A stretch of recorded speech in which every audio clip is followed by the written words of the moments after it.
लगाना। मैं 3 साल से परेशान हूँ, इसे कोई खोल क्यों नहीं पा रहा है? अगर तूने इस तिजोरी को खोल दिया तो मैं तुझे पूरे 10 करोड़ रुपए दूंगा।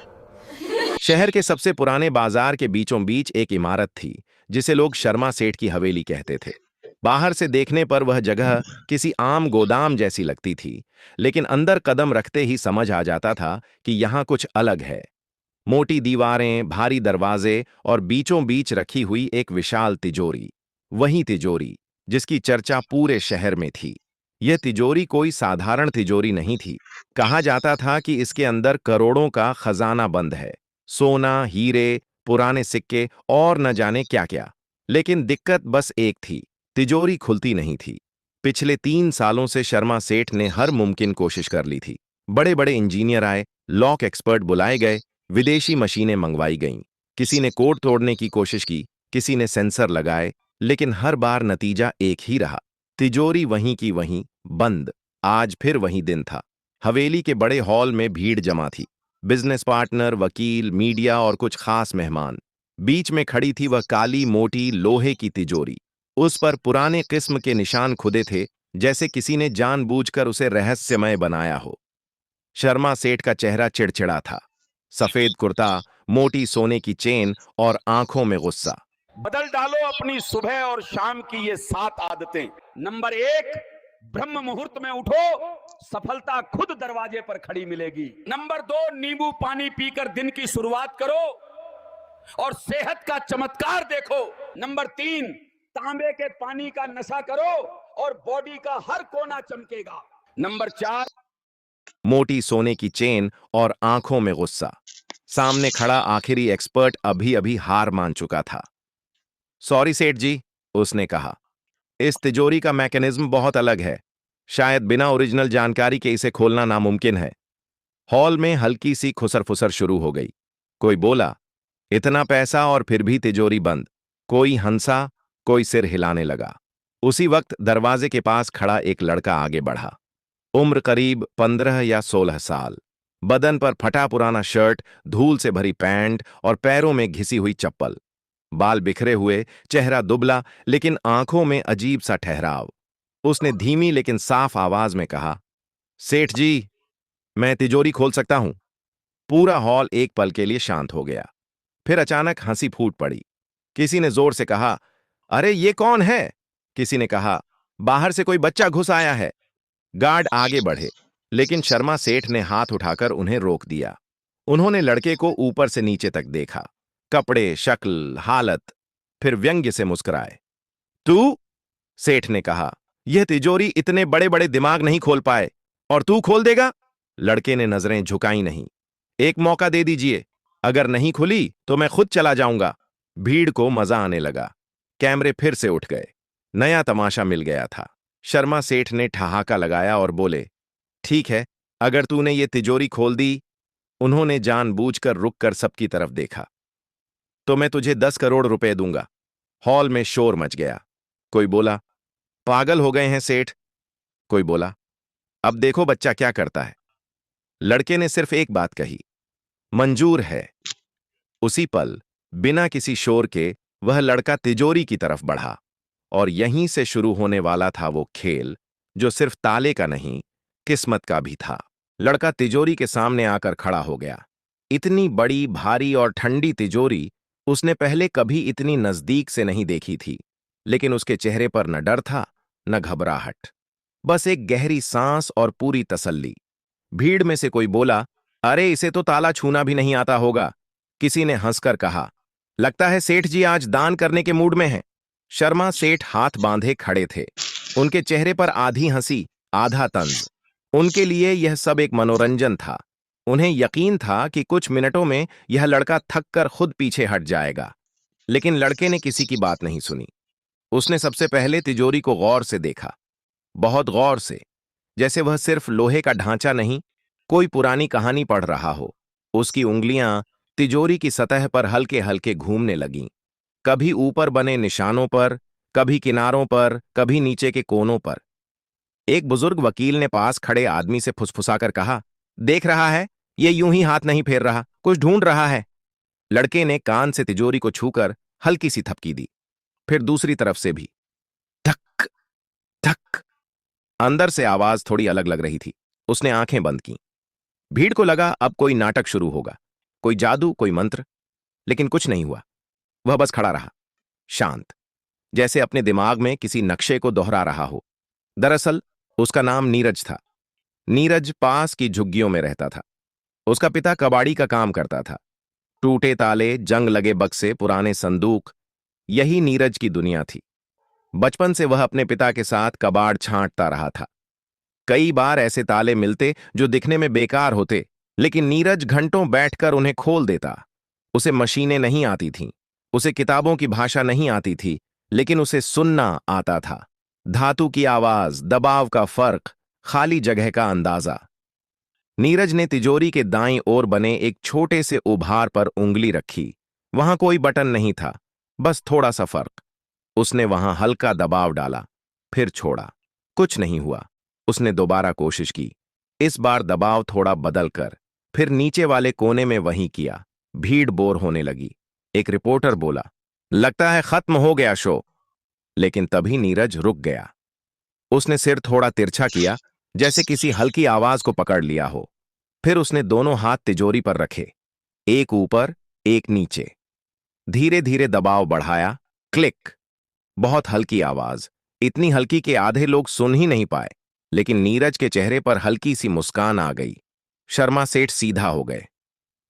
ये आवाज, उन्होंने खुद से कहा। नीरज ने आंखें खोल दी। अभी तिजोरी नहीं खुली थी, लेकिन कुछ जाग चुका था। और यह तो बस शुरुआत थी। क्लिक की वह आवाज छोटी थी, लेकिन असर बड़ा। शर्मा सेठ की आंखें अब तिजोरी से हट नहीं रही थीं। जो लोग अभी तक हंस रहे थे, वे भी चुप हो गए। हॉल में अजीब सा सन्नाटा फैल गया, जैसे किसी ने हवा रोक दी हो। नीरज ने हाथ पीछे नहीं खींचे। उसे पता था कि यह ताला एक झटके में नहीं खुलने वाला। यह उन तालों में से था जो ताकत नहीं, धैर्य पहचानते हैं। उसने फिर से तिजोरी को थपथपाया। इस बार अलग जगह। धक धक। एक तरफ से आवाज भारी थी, दूसरी तरफ खोखली। उसके माथे पर पसीने की हल्की बूंदें आ गईं। कपड़े पुराने थे, लेकिन उसकी हर हरकत बेहद नपी तुली थी, जैसे वह कोई अंदाजा नहीं लगा रहा, बल्कि किसी याद को फॉलो कर रहा हो। भीड़ में से एक इंजीनियर बुदबुदाया, यह लड़का प्रेशर पॉइंट्स ढूंढ रहा है। नीरज ने तिजोरी के नीचे झुककर देखा। वहां कोई ताला नहीं था, कोई लीवर नहीं, लेकिन धातु की बनावट थोड़ी अलग थी। उसने उंगलियों से वहां हल्का घुमावदार दबाव दिया। कुछ नहीं हुआ। उसने सांस छोड़ी, फिर दोबारा कोशिश की। इस बार पहले से थोड़ा धीमा। अंदर से फिर वही आवाज आई, गुड। अब यह आवाज साफ थी। शर्मा सेठ अनजाने में आगे बढ़ाए। रुको, उन्होंने कहा, कोई मशीन तो चाहिए हो, बता दें। नीरज ने बिना पलटे कहा, नहीं सेठ जी, मशीन उलझा देती है। यह तिजोरी सीधे हाथ से बात करती है। कई लोग चौंक गए। सीधे हाथ से बात करती है? नीरज ने तिजोरी के सामने खड़े होकर आंखें बंद कीं। उसने दोनों हथेलियां तिजोरी पर रखीं, जैसे कोई डॉक्टर मरीज की धड़कन सुनता है।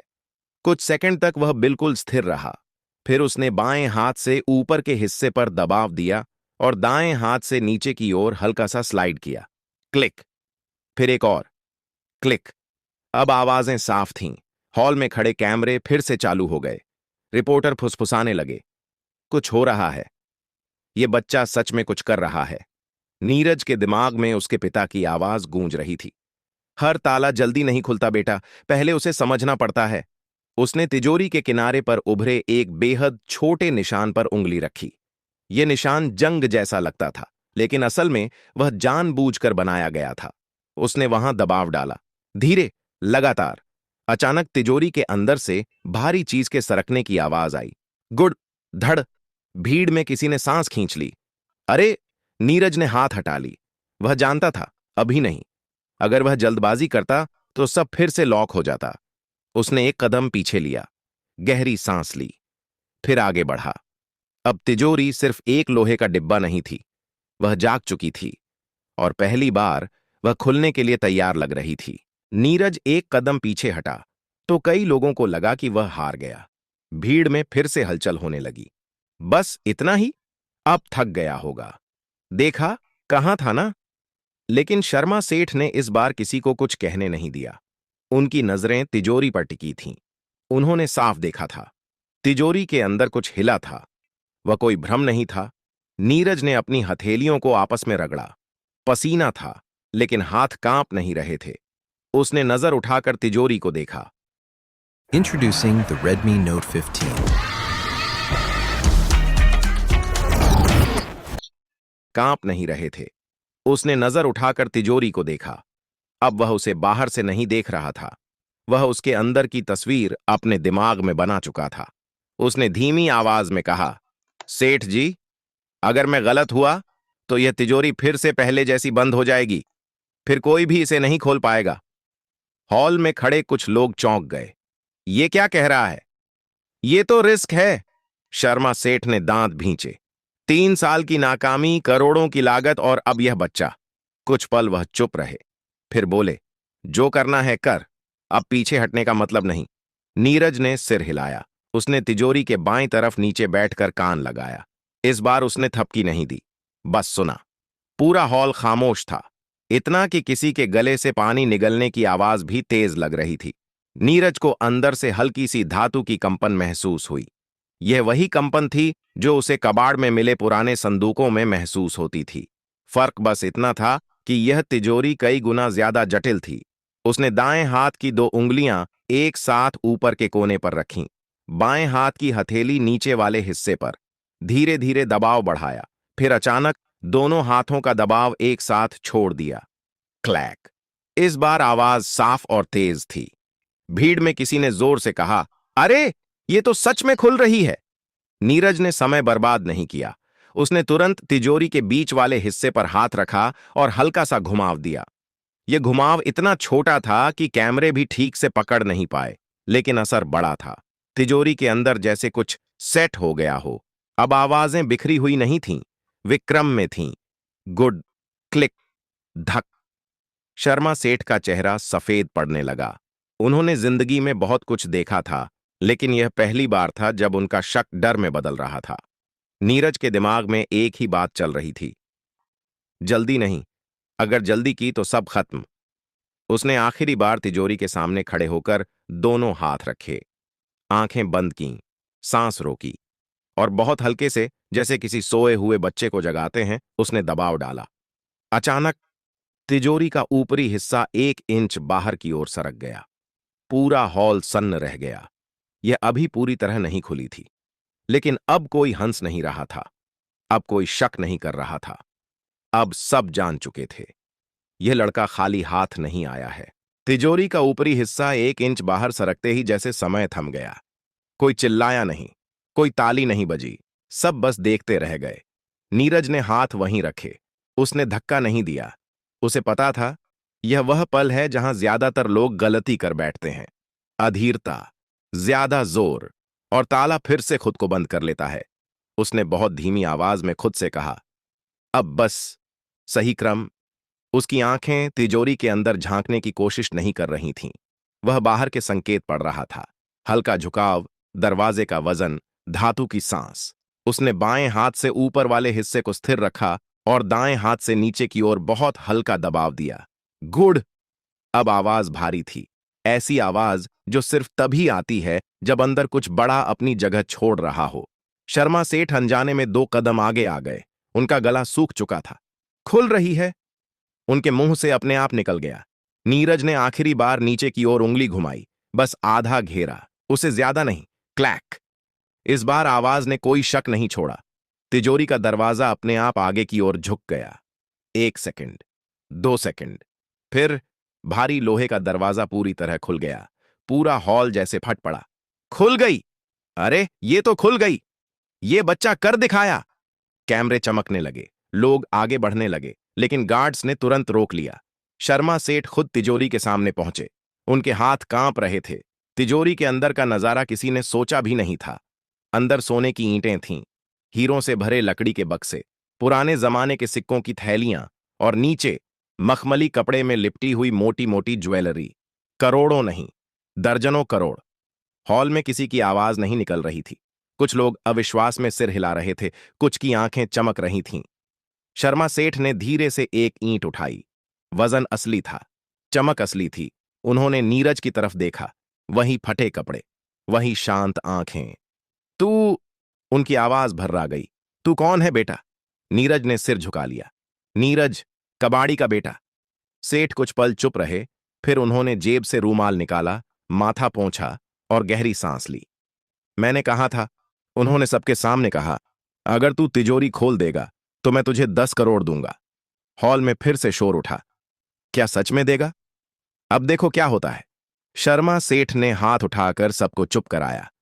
उन्होंने अपने मैनेजर की तरफ देखा। अभी, यहीं, सबके सामने। नीरज के पिता, जो भीड़ के पीछे खड़े थे, अब तक कुछ समझ ही नहीं पाए थे। उनके पैरों से जैसे जमीन खिसक गई हो। लेकिन नीरज की नजर तिजोरी पर नहीं थी। उसकी नजर उस दरवाजे पर थी जो आज सिर्फ लोहे का नहीं, उसकी किस्मत का भी ताला खोल चुका था। और यह कहानी अभी खत्म नहीं हुई थी। हॉल में शोर अब काबू से बाहर होने लगा था। कोई फोन पर बात कर रहा था, कोई वीडियो लाइव कर चुका था। खजाना मिल गया कि खबर आग की तरह फैलने लगी थी। शर्मा सेठ ने अपने पर्सनल मैनेजर को इशारा किया, लीगल टीम बुलाओ, अकाउंट्स तैयार रखो। मैनेजर हड़बड़ाकर फोन लगाने लगा। नीरज अब भी वहीं खड़ा था। न उसके चेहरे पर लालच था, न जीत की खुशी। जैसे उसने कोई सौदा नहीं, सिर्फ अपना काम पूरा किया हो। शर्मा सेठ उसके पास आए। पहली बार उनकी आवाज में सख्ती नहीं थी। तू जानता है 10 करोड़ क्या होते हैं? नीरज ने सिर हिलाया। इतना कि मेरे पिता जिंदगी भर कबाड़ उठाकर भी नहीं कमा पाएंगे। भीड़ में खड़े कुछ लोग असहज हो गए। ये बच्चा सीधा बोल रहा था। सेठ कुछ पल उसे देखते रहे, फिर बोले, तो फिर भी तू डर नहीं रहा? नीरज ने जवाब दिया, डर तब लगता है जब ताला समझ ना आए। सेठ हल्का सा मुस्कुराए। शायद पहली बार किसी ने उन्हें ऐसा जवाब दिया था। तभी नीरज के पिता आगे आए। उनका नाम रामदीन था, कपड़े और भी ज्यादा पुराने, आंखों में घबराहट। सेठ जी, उनकी आवाज कांप रही थी। लड़का बच्चा है, अगर कोई गलती हो गई हो तो। शर्मा सेठ ने उन्हें रोक दिया। गलती?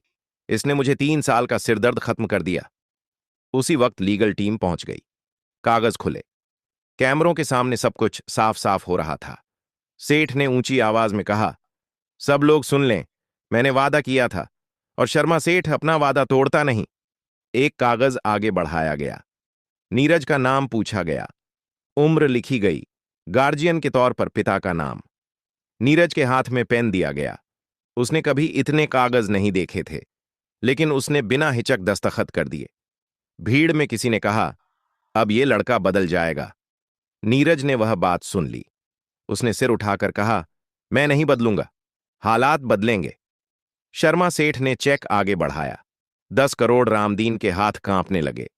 वह बैठने ही वाले थे कि नीरज ने उन्हें थाम लिया। सेठ ने चेक नीरज को नहीं, उसके पिता को दिया। इसे संभाल कर रखना, बेटा समझदार है लेकिन दुनिया नहीं।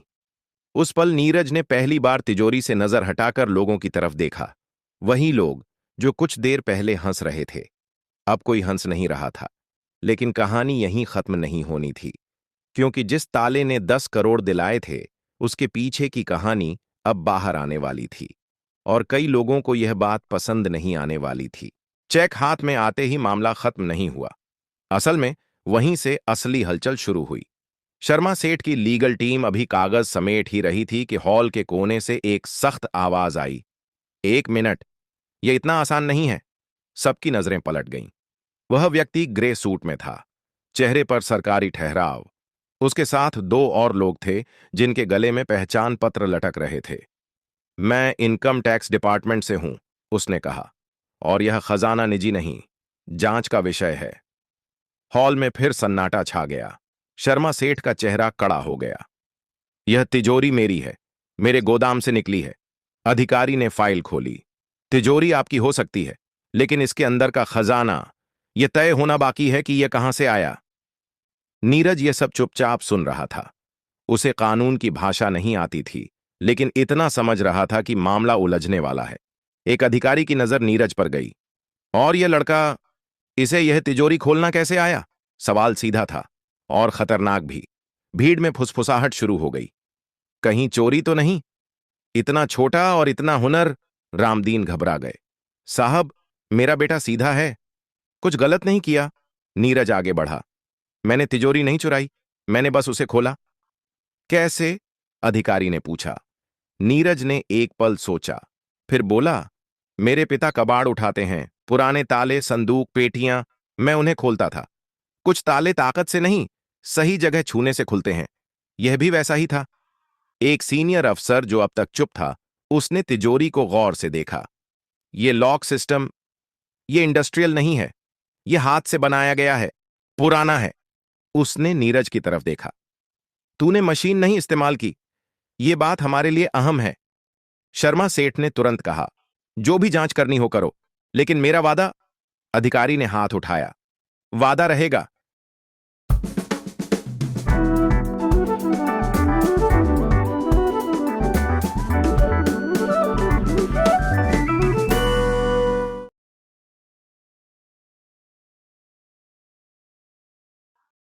सुन, मुझे फ्लाइट टिकट बुक करना सिखाना। क्यों? कहाँ जाना है? कहीं नहीं, बस सीख रही हूँ। अच्छा, तो पहले यहाँ पर डेस्टिनेशन डालो। हाँ, अब यहाँ डेट और यहाँ नीचे नाम डाल दो, बस। अरुंधति बहुत लंबा नाम है, तेरा डाल दो, जीत। अब बस यहाँ क्लिक करो और हो गया, पर करना मत। हाँ? अरे माँ, खामखा टिकट बुक हो गई। अब हो गई है तो चला जा मुंबई। जॉइनिंग भी तो है ना तेरी। ये अपॉइंटमेंट लेटर आपको कहाँ से मिला? तूने क्या सोचा, माँ को अकेला छोड़ के कैसे जाऊंगा? पर माँ, अब तो सीख गई हूँ ना, आती रहूंगी तेरे पास। कैशबैक मिला है, चल तेरा घर सेट करें। अब फ्लाइट बुकिंग्स के लिए भी पेटीएम करो।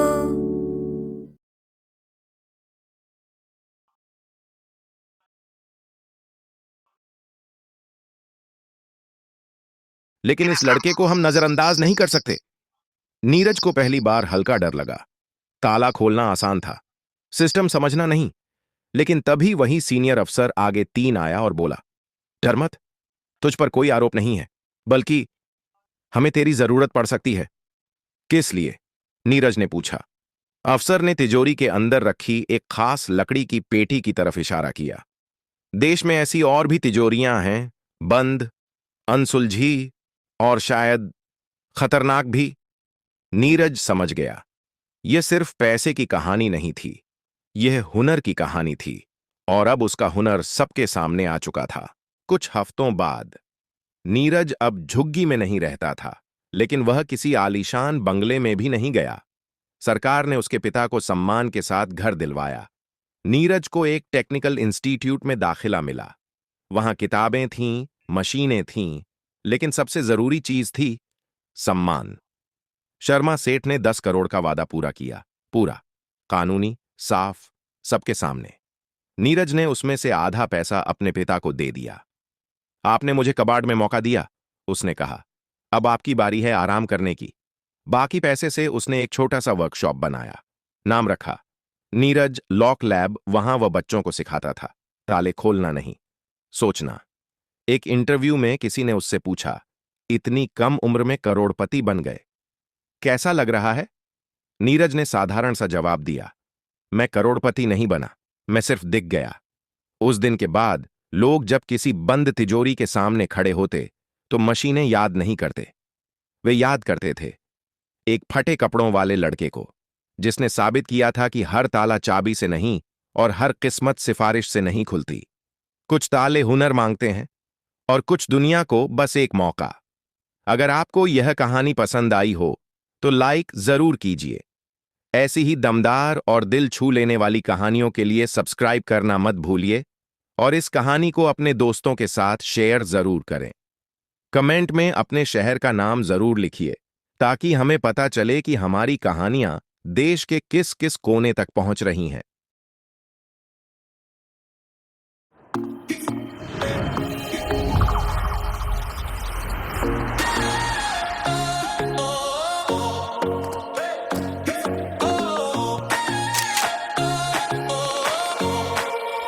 Every little glow I see feels like it was meant for me. World turns into a million shades of blue every time I look at you. Yeah, the world feels better.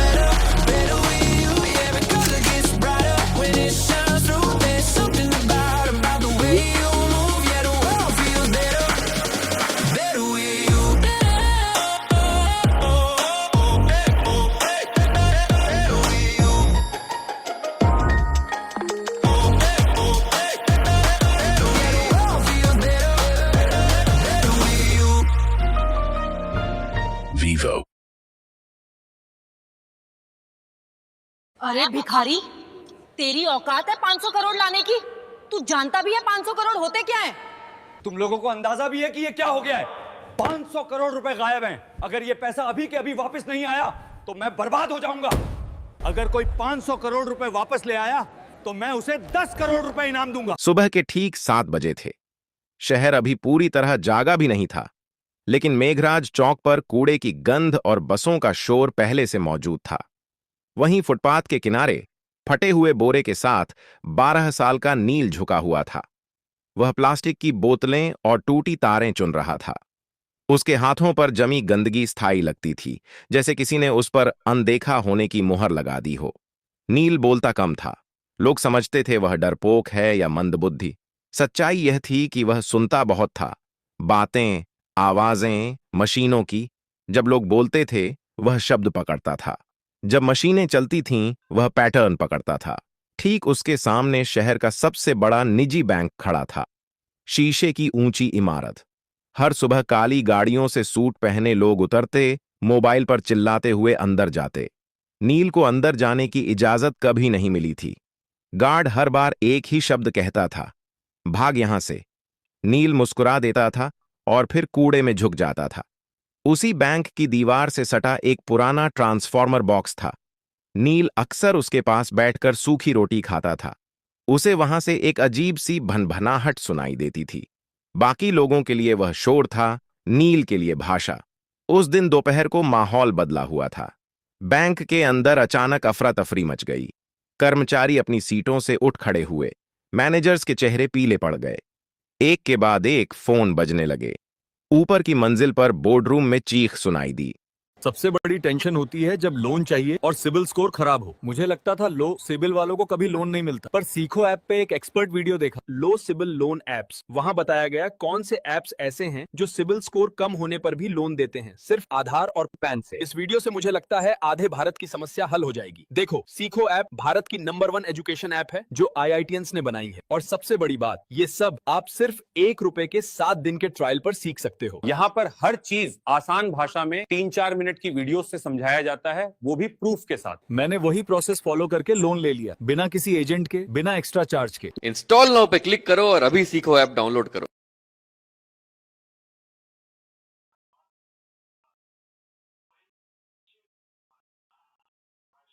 Renuka turned his passion into a thriving community with Hostinger. Now it's your turn to take your idea online. Create and launch your website in minutes with Hostinger AI and get everything you need to grow, all in one place. From domains and hosting to emails and 24/7 support. Building a website was user-friendly and as easy as getting ready to play. Build the website, publish the portfolio, launch the store. Just go for it. Go to Hostinger to turn one day into day one. 500 crore गायब हो गए हैं। ये कोई अफवाह नहीं थी। Bank के मेन सर्वर से 500 करोड़ गायब हो गए हैं। करोड़ रुपए ऑनलाइन ट्रांसफर हो चुके थे। पैसा न किसी ग्राहक के खाते में था, न किसी विदेशी बैंक में। वह सिस्टम से जैसे फिसलकर हवा में घुल गया था। IT टीम दौड़ पड़ी। सर्वर लॉग्स खोले गए, फायरवॉल चेक हुए, साइबर सिक्योरिटी एक्सपर्ट्स को कॉल गया, पुलिस को सूचना दी गई। हर मिनट के साथ बैंक की साख डूब रही थी। बाहर फुटपाथ पर बैठा नील यह सब देख रहा था। उसे कुछ अजीब लगा। बैंक के बैकअप सर्वर की एग्जॉस्ट फैन की आवाज बदली हुई थी। वह लय में नहीं चल रही थी। बीच बीच में एक हल्का सा ठहराव था, जैसे कोई सांस रोक रहा हो। नील उठ खड़ा हुआ। उसने बोरा नीचे रखा और दीवार के पास कान लगा दिया। उसकी आंखें सिकुड़ गईं। यह चोरी नहीं है, वह बुदबुदाया। यह रूट रीडायरेक्शन है। नील को याद आया अपनी मां का चेहरा। मां जो कभी इसी बैंक में क्लीनर थी, एक रात एक्सीडेंट में चली गई। उसके बाद नील सड़क पर आ गया। मां के पास एक पुराना कीपैड फोन था और उसमें कुछ नोट्स, नंबर नहीं, पैटर्न। नील ने जेब से वह मुड़ा तोड़ा कागज निकाला जिस पर उसने खुद से बनाए निशान लिख रखे थे। वह रोज मशीनों को देखकर नई चीजें समझता और निशान बनाता था। बैंक के अंदर घबराहट बढ़ रही थी। बाहर एक कूड़ा बिनने वाला लड़का खड़ा था, जिसकी नजरें शीशे के पार सर्वर रूम की दीवारों के आर पार देख रही थीं। नील ने गहरी सांस ली। अगर अब नहीं बताया, उसने खुद से कहा, तो पैसा हमेशा के लिए चला जाएगा। उसने बोरा उठाया और बैंक के मुख्य गेट की तरफ बढ़ गया। गार्ड ने उसे देखते ही डंडा उठाया। कहाँ था ना, यहां मत आना। नील रुका नहीं। उसने पहली बार सीधा आंखों में देखकर कहा, साहब, जो पैसा गया है वो अभी भी इसी बैंक में है। गार्ड हंसा, लेकिन अंदर कहीं ऊपर एक अलार्म और तेज हो गया। और यहीं से कहानी शुरू होती है। गार्ड की हंसी अभी पूरी भी नहीं हुई थी कि बैंक के अंदर से एक महिला बाहर आई। नीले रंग की साड़ी, गले में आईडी कार्ड और चेहरे पर साफ घबराहट। वह बैंक की senior operations manager Radhika Mehta थी। पिछले 20 मिनट से वह लगातार आईटी टीम और हेड ऑफिस के बीच फंसी हुई थी। उसकी नजर नील पर पड़ी। क्या कहा तुमने? उसकी आवाज सख्त थी, लेकिन आंखों में थकान साफ दिख रही थी। गार्ड ने झट से कहा, मैडम, यह कूड़ा बिनने वाला है, झूठ बोल रहा है। नील ने सिर झुकाया, फिर धीरे से बोला, मैडम, पैसा बाहर नहीं गया। सिस्टम ने खुद रास्ता बदला है। अगर अभी कुछ नहीं किया गया तो 3 घंटे बाद वो पैसा अपने आप मिट जाएगा। यह सुनते ही राधिका का दिल धक से रह गया। तुम्हें कैसे पता? उसने बिना सोचे पूछ लिया। नील ने बैंक की दीवार की तरफ इशारा किया। आपके बैकअप सर्वर का फैन 30 सेकंड में एक बार रुक रहा है। ऐसा तब होता है जब लोड जानबूझकर घुमाया जाता है। यह चोरी नहीं है, यह ट्रैप है। वह बोलते समय न घबरा रहा था न तेज, जैसे यह सब उसके लिए नया नहीं था। राधिका ने एक पल सोचा। अंदर आईटी हेड चिल्ला रहा था कि डेटा फ्लो समझ नहीं आ रहा। पुलिस रास्ते में थी, मीडिया को भनक लगने ही वाली थी। उसने गार्ड को देखा। इसे अंदर आने दो। गार्ड चौंक गया। मैडम, यह, मैंने कहा, अंदर आने दो। नील पहली बार बैंक के अंदर गया। एयर कंडीशन की ठंडी हवा से वह सिहर गया। फर्श इतना चमकदार था कि उसमें अपना गंदा चेहरा देखकर उसे झिझक हुई। लोग उसे घूर रहे थे। कोई फुसफुसाया, यह बच्चा क्या करेगा? नील को इससे फर्क नहीं पड़ा। राधिका उसे सीधे आईटी फ्लोर पर ले गई।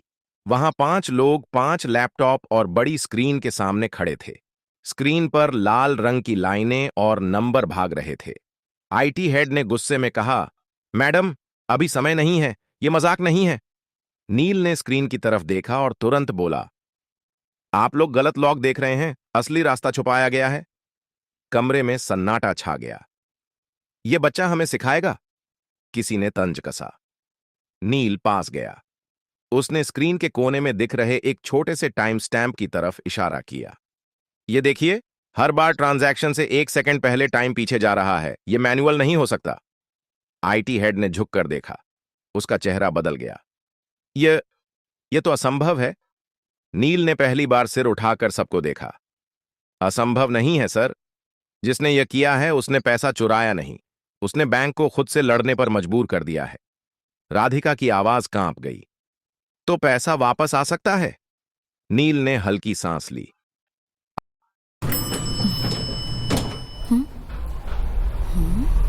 ये गॉसिप क्वीन मिसेस मिश्रा ने मेरे सफेद बाल देख लिए तो बड़ी प्रॉब्लम हो जाएगी। प्रीति जी, ये तो सिर्फ 15 रुपए वाली प्रॉब्लम है। Godrej expert rich cream mini pack में है एलोवेरा। अब कलर्ड बाल दिखेंगे soft and shiny. Godrej expert rich cream black brown shade, अब सिर्फ 15 रुपए में। Introducing the Redmi Note 15. What you been doing?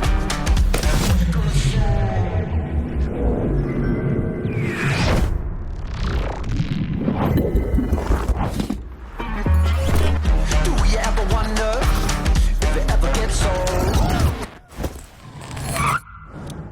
All that glitter, leave you shining black gold.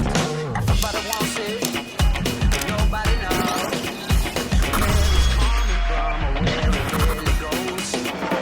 We don't let nobody tell us what to do. In the nightlight, we'll be shining like gold. The upgrade you need. Redmi Note 15 with 108 master pixel camera. Faster, stronger, simply better. Xiaomi आ सकता है, लेकिन अगर देर हुई तो नहीं। घड़ी की टिक टिक तेज लगने लगी और उसी पल नील ने कहा, मुझे एक कंप्यूटर चाहिए। इंटरनेट नहीं, सिर्फ लोकल एक्सेस। कमरे में कोई बोला नहीं। पहली बार बैंक के सबसे बड़े संकट में सबकी नजरें एक कूड़ा बिनने वाले लड़के पर टिकी थीं और नील जानता था अब पीछे हटने का कोई रास्ता नहीं है। कमरे में एक अजीब सा सन्नाटा था। एयर कंडीशनर की ठंडी हवा चल रही थी, लेकिन किसी को ठंड महसूस नहीं हो रही थी। सबकी नजरें नील पर थीं। वह कुर्सी पर बैठा नहीं था, वह खड़ा था, जैसे बैठना उसके लिए फालतू की चीज हो। आईटी हेड ने हिचकिचाते हुए एक सिस्टम उसकी तरफ घुमा दिया। ये लोकल मशीन है, नेटवर्क से कटी हुई।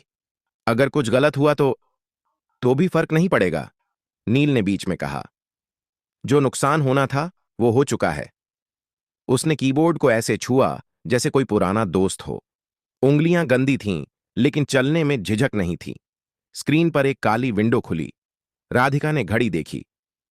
नील, हमारे पास ज्यादा समय नहीं है। नील ने सिर हिलाया। मुझे पता है। उसने टाइप करना शुरू किया। कोई तेजी नहीं, कोई दिखावा नहीं। हर कमांड सोचकर, जैसे वह पहले ही यह सब कर चुका हो। आईटी टीम स्क्रीन पर उभरते टेक्स्ट को पढ़ने की कोशिश कर रही थी, लेकिन वह उनकी समझ से बाहर था। एक इंजीनियर ने धीरे से कहा, यह तो सिस्टम के अंदर का रास्ता है, यह एक्सेस हमारे पास भी नहीं है। नील बोला नहीं। उसने अगली लाइन डाली। अचानक स्क्रीन पर एक मैप खुला। यह किसी बैंक अकाउंट का नहीं था, यह डेटा के बहाव का नक्शा था। तीर, घुमाव, बंद रास्ते।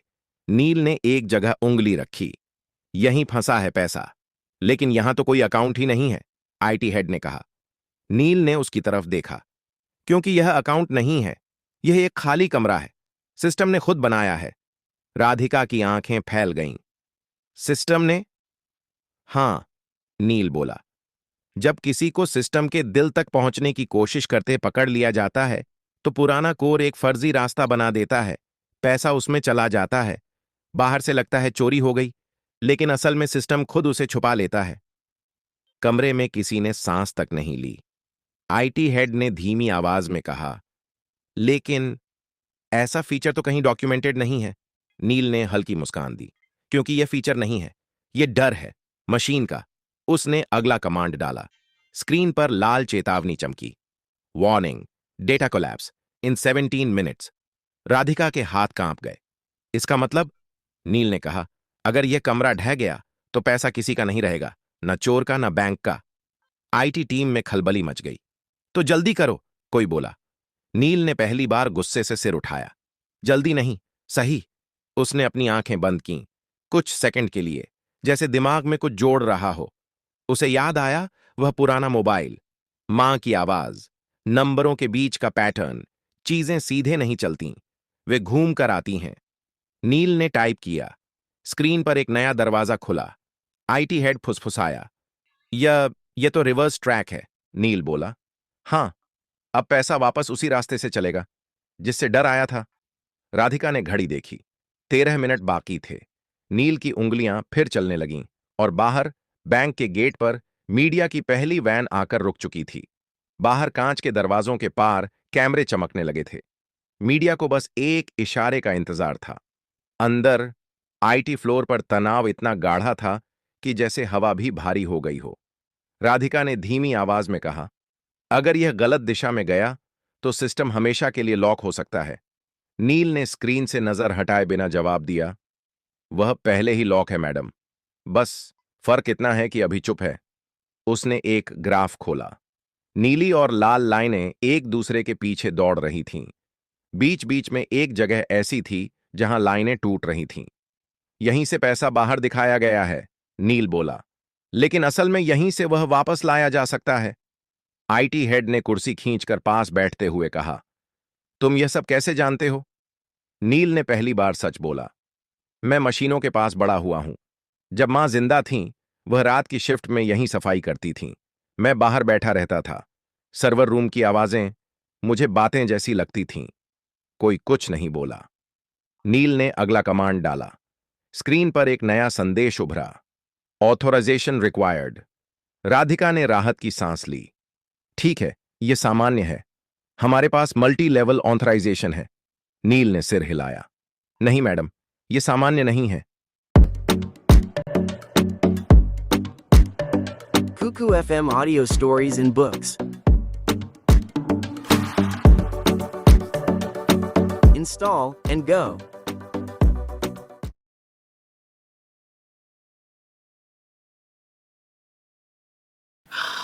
ये देख, ये वाला 5,000 का।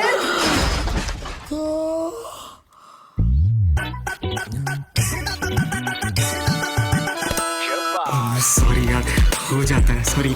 पेटीएम के साथ यूपीआई करो एकदम फास्ट। पेटीएम करो।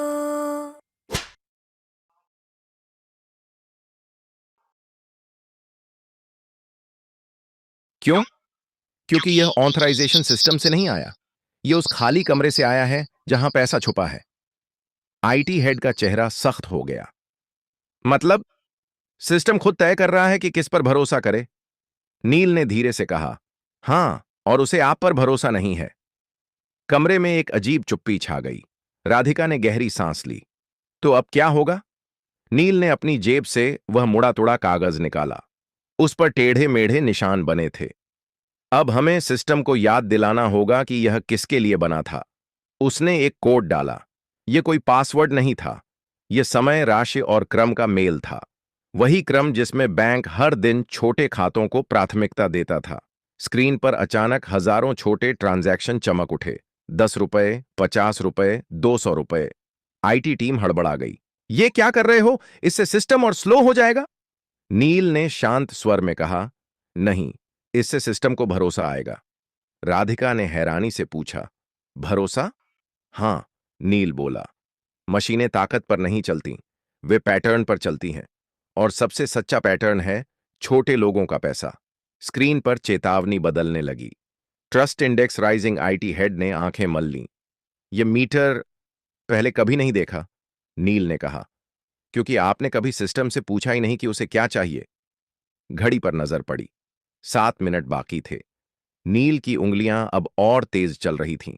और उसी वक्त बैंक के मेन सर्वर से एक धीमी सी बीप की आवाज आई, जैसे कोई सोया हुआ दिमाग जाग रहा हो। सभी समझ गए। अब वापसी शुरू हो चुकी थी। बीप की वह आवाज छोटी थी, लेकिन असर बड़ा। आईटी फ्लोर पर खड़े हर इंसान की रीढ़ सीधी हो गई। स्क्रीन पर बिखरे हुए तीर अब एक दिशा में मुड़ने लगे थे, जैसे कोई भटकी हुई नदी अपने पुराने रास्ते को पहचान रही हो। आईटी हेड ने हकलाते हुए कहा, डेटा फ्लो रिवर्स हो रहा है। राधिका की आंखें स्क्रीन से हट ही नहीं रही थीं। मतलब? नील ने बिना रुके जवाब दिया। मतलब पैसा लौट रहा है, लेकिन अभी सफर पूरा नहीं हुआ है। स्क्रीन पर नंबर चलने लगे। 10 करोड़, 25 करोड़, 68 करोड़। कमरे में किसी की सांस नहीं निकल रही थी। लेकिन तभी एक जोर की बीप गूंजी। स्क्रीन लाल हो गई। System conflict detected. IT head उछल पड़ा। ये क्या है अब? नील रुक गया। पहली बार उसकी उंगलियां थमी। जिसने यह किया है उसे अब पता चल गया है। कौन? राधिका ने पूछा। नील ने सिर झुकाया। कोई बाहर का नहीं, अंदर का। कमरे में हलचल मच गई। लोग एक दूसरे की तरफ देखने लगे। स्क्रीन पर एक नया लॉग खुला। एक ही यूजर आईडी, एक ही मशीन, बार बार। आईटी हेड का चेहरा सफेद पड़ गया। यह तो हमारे ही नेटवर्क से है, नील ने धीरे से कहा। चोरी बाहर से नहीं हुई थी, रास्ता अंदर से खोला गया था। घड़ी देखी गई। अब सिर्फ 4 मिनट बचे थे। राधिका ने खुद को संभालते हुए कहा, नील, क्या हम इसे रोक सकते हैं? नील ने जवाब देने से पहले एक गहरी सांस ली। हां, लेकिन इसके लिए मुझे सिस्टम को पूरी तरह बंद करना होगा, 30 सेकंड के लिए। कमरे में हड़कंप मच गया। क्या? यह नामुमकिन है। पूरा बैंक ठप हो जाएगा। नील ने पहली बार सबको सीधे देखा। अगर नहीं किया तो पैसा आधे रास्ते में फंस जाएगा। न आपका रहेगा न चोर का। राधिका ने आंखें बंद की एक पल के लिए, फिर बोली, करो। आईटी हेड ने चौंक कर उसकी तरफ देखा।